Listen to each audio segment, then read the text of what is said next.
ముకుంద వారసత్వం నుంచి పుట్టిన బంగారు అద్భుతం Purvi gold diamonds and silver November 1న కేపీహెచ్బీలో గ్రాండ్ ఓపెనింగ్. తెలంగాణ రాష్ట్ర ఇంటర్మీడియట్ విద్యా మండలి 2026 విద్యా సంవత్సరానికి సంబంధించిన intermediate first year, second year వార్షిక పరీక్షల షెడ్యూల్ను ఖరారు చేసింది.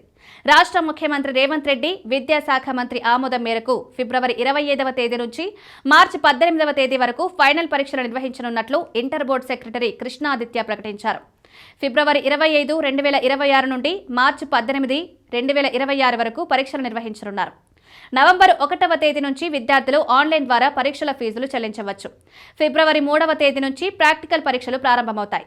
ఈసారి పాత విధానంలోనే ప్రాక్టికల్స్ నిర్వహిస్తున్నప్పటికీ ఇంటర్ మొదటి సంవత్సరం విద్యార్థులకు కూడా ల్యాబ్ ప్రాక్టికల్స్ నిర్వహించడం ఈ ఏడాది కొత్త మార్పు.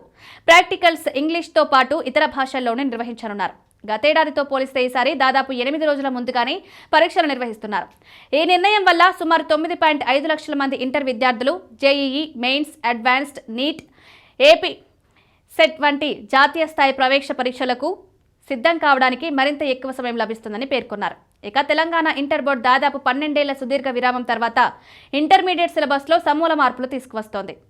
ఎన్సీఈఆర్టీ నిబంధనల ప్రకారం సబ్జెక్టు కమిటీల సూచనల మేరకు సిలబస్లో మార్పులు చేస్తున్నట్లు కృష్ణాదిత్య తెలిపారు. ఈ సంస్కరణల్లో జూనియర్ కాలేజ్, డిగ్రీ కాలేజ్ అధ్యాపకులు భాగస్వాములవుతారు. అకౌంటెన్సీ గ్రూప్ రూపకల్పనతో సహా ఇతర కీలక అంశాలపై ప్రత్యేక కమిటీలను నియమించారు. రాబోయే 45 రోజుల్లో ఈ కమిటీలు తమ పనిని పూర్తి చేయాలని లక్ష్యంగా పెట్టుకున్నారు. ఇంటర్ బోర్డు నిర్దేశించిన ప్రకారం డిసెంబర్ 15 నాటికి నూతన సిలబస్ను తెలుగు అకాడమీకి అందిస్తారు. ఏప్రిల్ నెలాఖరులోపు కొత్త సిలబస్ పుస్తకాలు విద్యార్థులకు అందుబాటులోకి వస్తాయి. కొత్త పుస్తకాల్లో సిలబస్ వివరాలతో పాటు క్యూఆర్ కోడ్ ముద్రణ కూడా ఉంటుందని సెక్రటరీ వెల్లడించారు.